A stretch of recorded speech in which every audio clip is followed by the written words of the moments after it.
Security pushes trans woman at concert, then a renowned singer intervenes. How will this story turn out? To find out, watch the video to the end. But first, please subscribe to my channel and turn on notifications to get more stories like this. The air outside the arena buzzed with excitement. Fans of all ages were queuing to get in, dressed in vibrant outfits representing their love for Mia Reynolds, the pop icon headlining the concert. Clara adjusted her colorful scarf as she approached the entrance, holding her ticket tightly. It was her first time attending a concert of this magnitude, and despite the nerves, she was eager to let the music uplift her spirit. She had followed Mia Reynolds for years and often found solace in her empowering lyrics. As Clara approached the entrance, she noticed the guards giving her sidelong glances. She tried to brush off the uneasiness creeping up her spine, reminding herself that she had every right to be here. Her ticket was valid, and she belonged among the fans. When she finally reached the checkpoint, she extended her ticket with a warm smile. "I've been waiting for this day for months," she said, trying to share her excitement. The guard barely looked at the ticket. Instead, his eyes scanned her from head to toe, and an almost imperceptible sneer formed on his lips. "What are you doing here?" he asked, his tone sharp and unwelcoming. Clara blinked, taken aback by the question. "I'm here for the concert," she replied, trying to keep her voice steady. "This isn't the place for people like you," the guard said, his voice dripping with disdain. "What do you mean by that?" Clara asked, her heart pounding in her chest. The guard leaned in slightly, his voice lowering but not enough to escape the ears of nearby attendees. "We don't need you causing a scene in there." Clara's cheeks burned with a mix of anger and embarrassment. A scene? She had barely spoken more than a few words, yet she was being labeled a disruption. Around her, other attendees began whispering, their eyes darting between Clara and the guard. "Excuse me, but I have a valid ticket," Clara said, her voice rising slightly. She wasn't going to let this man's prejudice ruin her evening. Another guard approached, drawn by the commotion. "What's going on here?" he asked, looking between Clara and his colleague. "She's holding up the line," the first guard said, waving Clara's ticket dismissively. "She needs to leave." Clara's stomach dropped. "I'm not holding up the line. I just want to get in and enjoy the concert like everyone else," she said, her voice trembling but firm. The second guard sighed heavily, as if Clara's mere presence was an inconvenience. Without warning, he reached out and grabbed her arm. "Come on, let's not make this harder than it needs to be," he said, pulling her away from the entrance. "Let go of me," Clara protested, trying to wrench her arm free. Her belongings slipped from her grasp, scattering on the ground. The crowd around her gasped, some pulling out their phones to record the unfolding scene. Clara felt tears prick her eyes as humiliation washed over her. "Please," she pleaded, "I have a ticket. I'm not causing any trouble." The first guard scoffed. "You're causing trouble just by being here." The words hit Clara like a punch to the gut. She glanced around, hoping someone would step in to help, but most people avoided her gaze. A few murmured words of sympathy, but no one dared challenge the guards. As Clara bent down to gather her belongings, she heard someone from the line mutter, "Why are they treating her like that? She hasn't done anything wrong." "Yeah, but you know how it is," another voice replied. "They don't want any distractions." Clara straightened up, clutching her scattered items tightly. Her hands were shaking, but she refused to let the guards see her cry. Taking a deep breath, she said, "I'm not leaving. I bought this ticket, and I have every right to be here." Clara's resolve remained strong despite the humiliation she felt. Around her, the crowd grew restless, murmurs rippling through the line as more people began to take notice of the altercation. Phones were still raised, recording every moment, and Clara silently hoped that someone watching would speak up or, at the very least, document the truth of what was happening. The second guard tightened his grip on her arm. "You need to leave now," he barked. "Let go of me," Clara shouted, louder this time, her voice breaking with frustration. "This is discrimination, and I'm not going to stand for it." Her words seemed to strike a chord with some of the onlookers. A woman near the front of the line stepped forward hesitantly. "Excuse me," she said, her voice shaky but determined. "Why are you treating her like this? She hasn't done anything wrong." The guard shot her a warning glance. "Stay out of this, ma'am. It's none of your business." "It is my business," the woman said, her voice gaining strength. "She's clearly done nothing to deserve this treatment. She has a ticket, doesn't she?" Clara held up her ticket, her hand trembling. "I do," she said, her voice quieter now. "I just want to see the concert." Another man joined in. "Let her through." "This is ridiculous," he said, his tone growing angry. "What are you guys doing? She's done nothing wrong." The guards hesitated for a moment, glancing at each other. They clearly hadn't anticipated that the crowd might turn against them. But instead of backing down, the first guard doubled down. "This is for security purposes," he said, his tone defensive. "We can't allow anyone who might cause a disruption inside the venue." "A disruption?" Someone in the crowd echoed incredulously. "She's just standing here like the rest of us.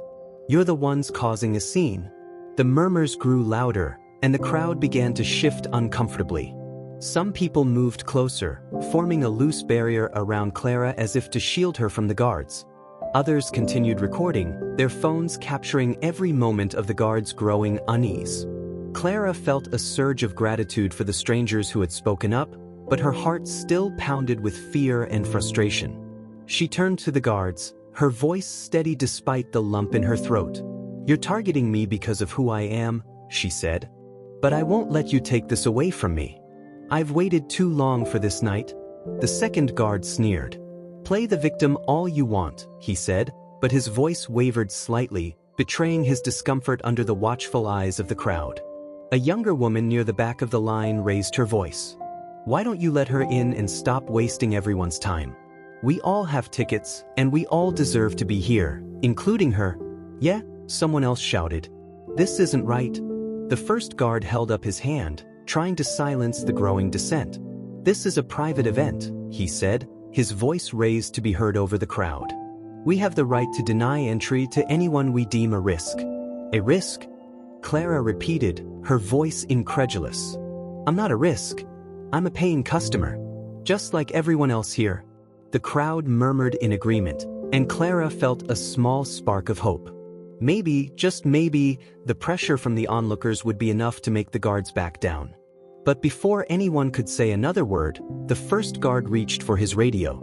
"We've got a situation at the entrance," he said into the device. "We need backup." Clara's heart sank. "Backup? For what?" She hadn't done anything wrong, yet they were treating her as if she were a threat. Around her, the crowd shifted uneasily, their murmurs turning to muttered curses and words of disbelief. "Unbelievable," a man near the front of the line said, shaking his head. "They're treating her like a criminal for no reason." Clara took a step back, her hands trembling as she clutched her ticket. "This isn't over," she said, her voice quiet but firm. "I'm not leaving." The first guard scoffed. "We'll see about that."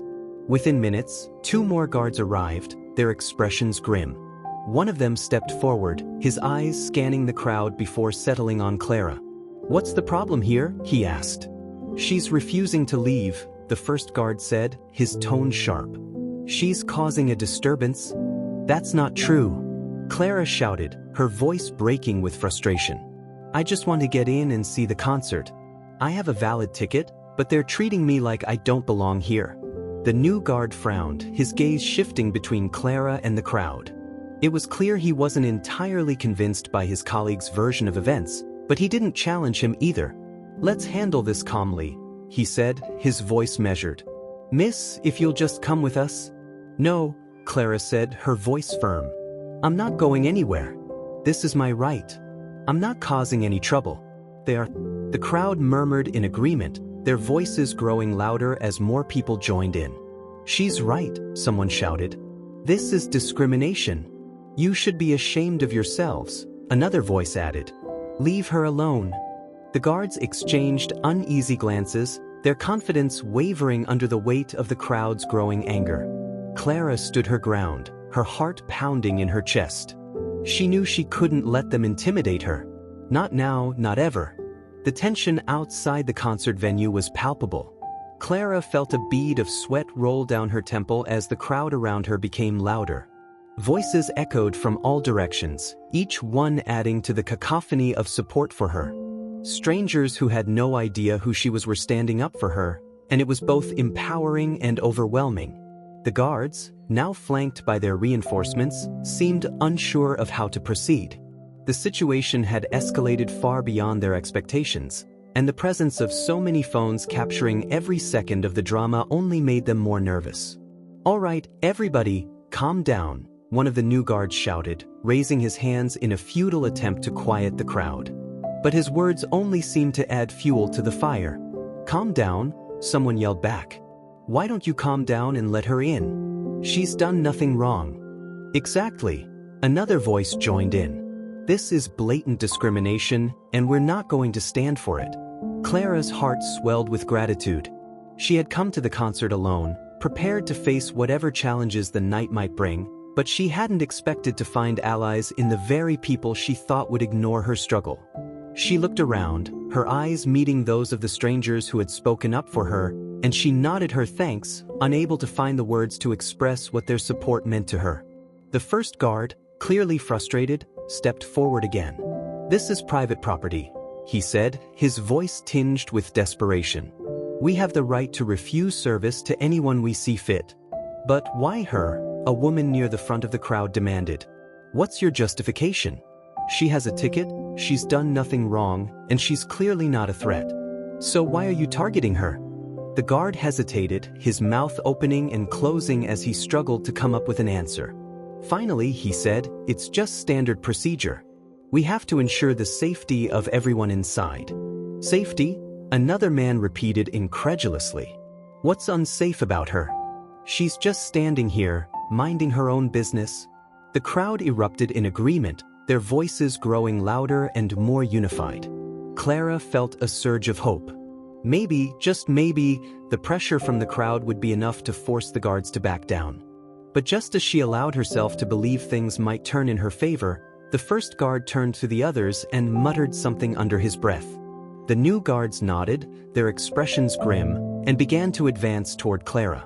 Her breath caught in her throat. "What are you doing?" she demanded, her voice trembling. "Miss," one of the new guards said, his tone deceptively calm, "we're going to have to escort you off the premises." "No," Clara shouted, taking a step back. "I'm not leaving. I have every right to be here, and I'm not going to let you take this away from me." The crowd surged forward, their anger reaching a boiling point. "Don't you dare touch her," someone yelled. "This is harassment. You're going to regret this," another voice added. "We're all watching and we're not going to let you get away with it." The guards hesitated, their movements faltering under the weight of the crowd's hostility. Clara took advantage of their momentary pause to raise her voice once more. "You think you can silence me?" she said, her voice ringing out above the noise. "You think you can make me disappear? Well, you're wrong. I'm not going anywhere, and neither are they." She gestured to the crowd, and a chorus of cheers erupted in response. The energy around her was electric, and for the first time that night, she felt a spark of confidence.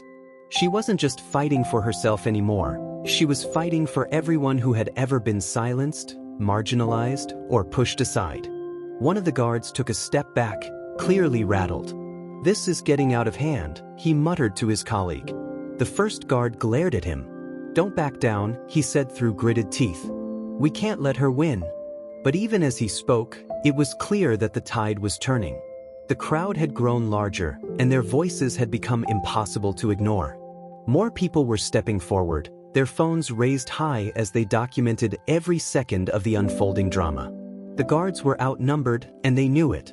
Clara stood her ground, her hands clenched into fists at her sides. She wasn't going to let them intimidate her. Not now, not ever. And then, just as the tension reached its peak, a voice rang out from the back of the crowd. "What's going on here?" The crowd parted, and Clara's heart skipped a beat as she saw a familiar figure making their way toward the front. It was the headliner of the concert, the person she had come to see. Their presence was commanding, their expression a mixture of curiosity and concern as they looked from Clara to the guards and back again. "What's the meaning of this?" the artist demanded, their voice calm but firm. "Why is this woman being treated like a criminal?" The guards froze, their expressions a mixture of shock and panic. The first guard opened his mouth to respond, but no words came out. He looked to his colleagues for help, but they were just as stunned as he was. The artist turned to Clara, their eyes softening as they took her in. "Are you all right?" they asked gently. Clara felt tears prick at the corners of her eyes, but she blinked them away. "I'm fine," she said, her voice steady. "But they're trying to kick me out for no reason." The artist's expression darkened, and they turned back to the guards. "Is this true?" they asked, their tone sharp. "Because if it is, you've got a serious problem on your hands." The headliner's words sent a ripple of energy through the crowd. Clara stood frozen, her heart hammering in her chest. She couldn't believe what was happening. Her voice, which had been drowned out so many times before, had finally been amplified by someone who had the power to make a difference. The lead guard stepped forward, his face flushed with a mix of embarrassment and defiance. "This isn't what it looks like," he stammered, clearly flustered under the artist's piercing gaze. "We were just following protocol." "Protocol?" The artist's voice rose slightly, their disbelief palpable. "What kind of protocol targets an innocent woman who, as far as I can tell, is simply trying to attend a concert like everyone else here?" The guard faltered. It's for security reasons." The artist crossed their arms, their expression hardening. "Security reasons? Are you implying she's a threat? Because I don't see anything threatening about her. What I do see is a crowd of people standing up for her. What I do see is someone being unfairly singled out." Clara took a deep breath and stepped forward, drawing strength from the artist's support. "I have a ticket," she said, her voice steady despite the lump in her throat. "I've done nothing wrong. But the moment I walked up to the gate, they decided I didn't belong."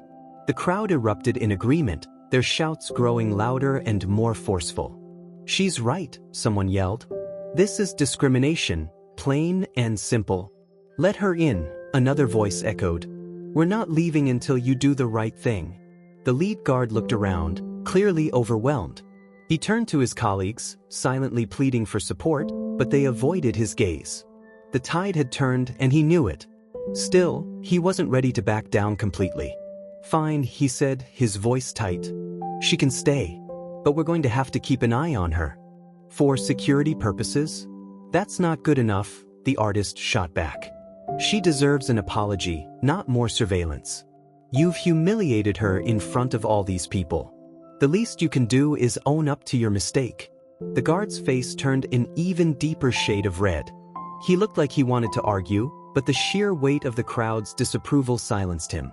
With a reluctant sigh, he turned to Clara. "I'm sorry," he mumbled, barely audible over the noise. "Louder," the artist demanded, their tone leaving no room for argument. "Say it like you mean it." The guard clenched his jaw, clearly struggling to contain his frustration. "I'm sorry," he said again, his voice louder this time. "I shouldn't have treated you the way I did." Clara nodded, her chin held high. "Thank you," she said, her voice steady. "But this isn't just about me. It's about everyone who's ever been made to feel like they don't belong. This kind of behavior needs to stop."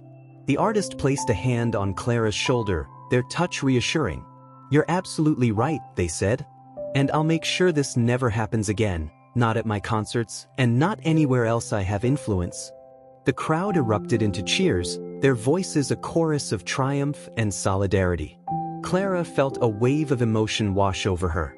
She had come to the concert hoping for a night of music and joy, but she had found something far more meaningful, a community of people who were willing to stand up for what was right. As the guards retreated, their heads bowed in defeat, the artist turned to Clara and smiled. "Let's get you inside," they said. "You've more than earned your spot here tonight." The crowd parted to let them through, their cheers following Clara as she walked side by side with the artist. She felt a warmth in her chest that had nothing to do with the summer evening. For the first time in a long time, she felt seen. She felt valued. She felt like she belonged. Once inside the venue, the artist led Clara to a seat near the front of the stage. "This is for you," they said, gesturing to the prime spot. "Enjoy the show." Clara's eyes filled with tears as she took her seat. "Thank you," she whispered, her voice thick with emotion. "Thank you for everything." The artist smiled. "No, thank you. Your courage inspired a lot of people tonight, including me." As the lights dimmed and the music began to play, Clara felt a sense of peace wash over her. She had fought for her right to be here, and she had won. But more than that, she had shown everyone watching that one voice, no matter how small, could make a difference. The tension in the crowd simmered, the energy of the concert buzzing in the background as the scene between the security guards and the trans woman escalated. People around them started to whisper and point, some pulling out their phones to record the incident. The trans woman, Sophia, stood her ground despite the visible distress in her eyes. She held her concert ticket up as proof of her right to be there, but the guard waved it off dismissively. "You people are always trying to stir up trouble," the guard muttered loud enough for others to hear. His tone was filled with disdain, and his words carried an unmistakable weight of prejudice. Sophia's heart raced. She felt the eyes of everyone on her, their judgmental stares pressing down on her like a heavy weight. But she refused to back down. This concert had been her safe space, her escape from the harsh realities of the world, and she wasn't about to let this moment be taken from her. "I'm here like everyone else," she said, her voice firm but cracking slightly. "I have a ticket, and I deserve to be treated with respect." The guard sneered. "You don't belong here. We have rules." The whispers in the crowd grew louder. Some people shifted uncomfortably, unsure of whether to intervene or stay silent. Others openly voiced their support for Sophia, calling out the guard for his behavior. "Let her in," someone shouted. "This isn't right." Sophia's resolve was both strengthened and shaken by the conflicting emotions around her. She had dealt with prejudice before, but it never got easier. Her hands trembled slightly as she clutched her ticket, but she squared her shoulders and refused to let her fear show. Just as the situation seemed on the verge of boiling over, a figure emerged from backstage. The crowd gasped as none other than Ariana Vega, the headline performer and global sensation, walked onto the scene. Dressed in a shimmering silver outfit that sparkled under the stage lights, Ariana was the epitome of grace and strength. Her presence commanded attention, and the noise of the crowd hushed to a murmur as they realized who she was. Ariana's eyes locked onto Sophia and the guard. Without hesitation, she strode forward, her heels clicking against the floor. "What's going on here?" she asked, her voice carrying an edge that brooked no nonsense. The guard, visibly startled, stumbled over his words. This person doesn't have the right to be here," he stammered. "They're causing a disturbance?" Ariana's eyes narrowed. "A disturbance?" she repeated, her tone icy. "From what I can see, the only disturbance here is your behavior." The crowd erupted into murmurs of agreement, their voices growing louder in support of Sophia. Ariana turned to Sophia, her expression softening. "Are you okay?" she asked gently. Sophia nodded, though tears threatened to spill from her eyes. "I just wanted to see your concert," she said, her voice breaking. "But she gestured toward the guard, unable to finish her sentence. Ariana's jaw tightened, and she turned back to the guard. "This is unacceptable," she said firmly. "This woman has every right to be here, just like everyone else. If you can't do your job without discriminating against my fans, then you have no place working here." The guard's face turned red, and he stammered an apology. But Ariana wasn't finished. She turned to the crowd, her voice ringing out with conviction. "No one deserves to be treated like this. We are all human beings, and we all deserve respect and dignity. I won't stand for this kind of behavior at my concerts." The audience erupted into cheers and applause, their support for Ariana and Sophia palpable. Sophia felt a wave of emotion wash over her, relief, gratitude, and a renewed sense of self-worth. She had spent so long fighting for acceptance, and in that moment, she felt seen and valued. Ariana extended her hand to Sophia. "Come with me," she said with a warm smile. "You're my guest now." Sophia hesitated for a moment, overwhelmed by the kindness and support she was receiving. But she took Ariana's hand, and the two of them walked toward the stage together. The crowd parted to let them through, cheering and clapping as they went. As they reached the stage, Ariana turned to Sophia and handed her the microphone. "This is your moment," she said. "Say whatever's on your heart." Sophia's hands shook as she held the microphone. She looked out at the crowd, thousands of faces turned toward her with expressions of encouragement and solidarity. Taking a deep breath, she found her voice. "I've spent my whole life being told that I don't belong," she began, her voice trembling but growing stronger with each word. "That I'm not enough. But tonight, I stand here as proof that no matter how many times the world tries to tear you down, you can rise again. We all deserve love, respect, and acceptance. Thank you, Ariana, for giving me this chance to speak. And thank you to all of you for standing with me." The crowd erupted into cheers once more, their voices filling the arena with a deafening roar of support. Sophia felt tears streaming down her face, but this time, they were tears of joy and empowerment. Ariana hugged Sophia tightly. "You're incredible," she said. "Don't ever forget that." The concert continued, but the atmosphere had shifted. The energy in the room was electric, charged with a newfound sense of unity and hope. Sophia watched from the side of the stage, her heart swelling with pride as she saw Ariana perform. She knew that this night would stay with her forever, a reminder that even in the face of adversity, there was always light to be found. As the concert roared on, Sophia sat backstage, still processing the whirlwind of emotions she had just experienced. The cheers of the crowd vibrated through the walls, a constant reminder of the overwhelming support she had received. For the first time in a long while, she felt truly validated, not just as a fan but as a person who mattered. Backstage, Ariana Vega returned after finishing her opening set. The shimmering pop star was radiant, her energy infectious as she approached Sophia with a genuine smile. "How are you holding up?" she asked, handing Sophia a bottle of water. Sophia hesitated, her voice catching slightly as she answered.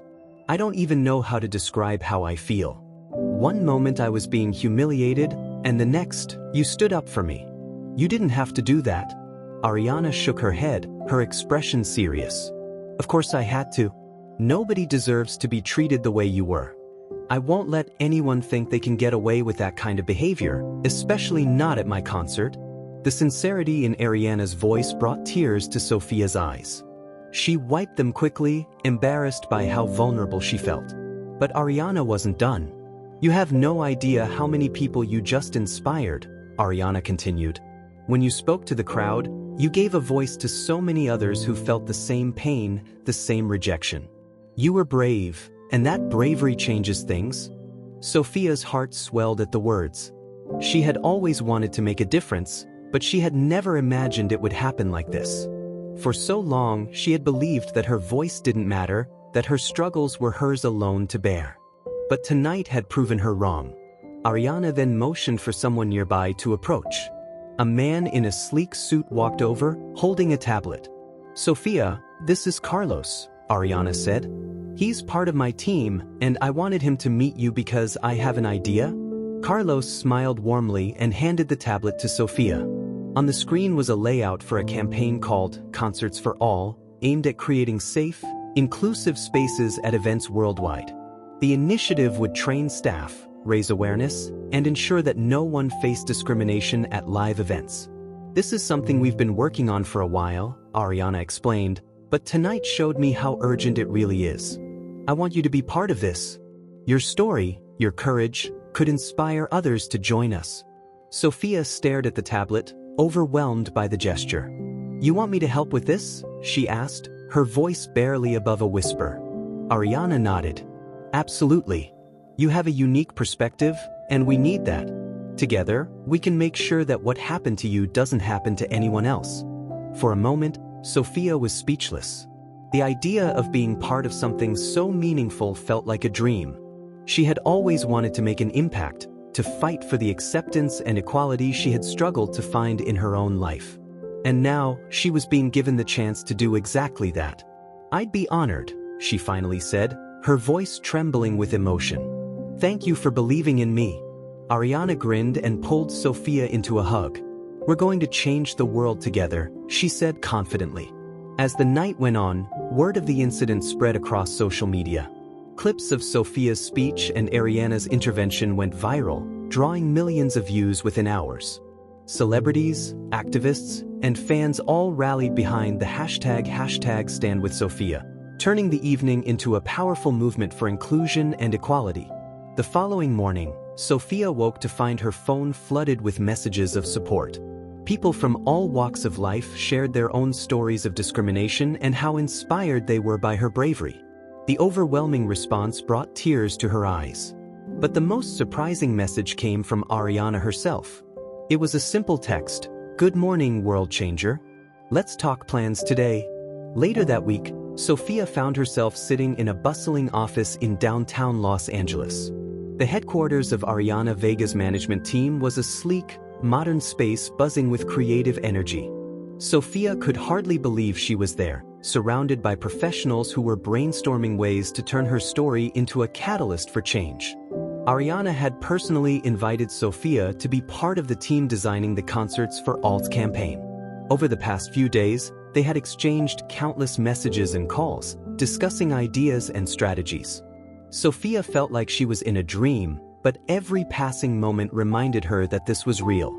The meeting room was filled with people, managers, designers, and public relations experts. Ariana sat at the head of the table, her presence commanding yet approachable. She smiled warmly at Sophia as the meeting began. "Everyone," Ariana said, her voice clear and confident, "this is Sophia. Her story is what sparked the urgency behind this campaign, and I want her to have a central role in shaping it." The room erupted in applause, and Sophia blushed deeply. She wasn't used to being in the spotlight like this, but Ariana's support gave her the courage to speak up. "Thank you," Sophia began, her voice steady despite her nerves. "I never imagined something like this could happen. For so long, I felt like my voice didn't matter. But if my experience can help others, then I want to do everything I can to make that happen." The sincerity in her words resonated with everyone in the room. They immediately began brainstorming ideas for the campaign. Sophia suggested incorporating personal stories from others who had faced discrimination, creating a platform where their voices could be heard. "We could create a video series," one of the team members proposed, highlighting real experiences and showing how inclusivity can transform lives. "That's perfect," Ariana agreed. "And we can launch it with Sophia's story. Her bravery and strength will set the tone for everything we do."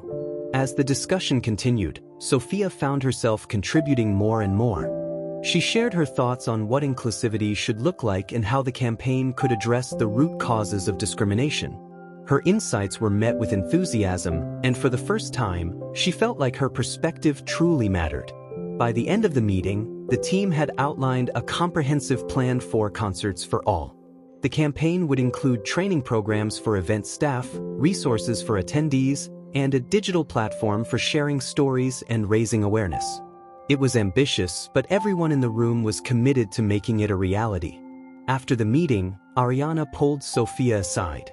"You were incredible in there," she said. "You have a natural ability to connect with people and inspire them. I'm so glad you're part of this." Sophia smiled, her heart full of gratitude. "I still can't believe any of this is happening," she admitted. "But I'm ready to do whatever it takes to make a difference." Ariana nodded. "And you will. This is just the beginning." Over the next few weeks, Sophia threw herself into the campaign.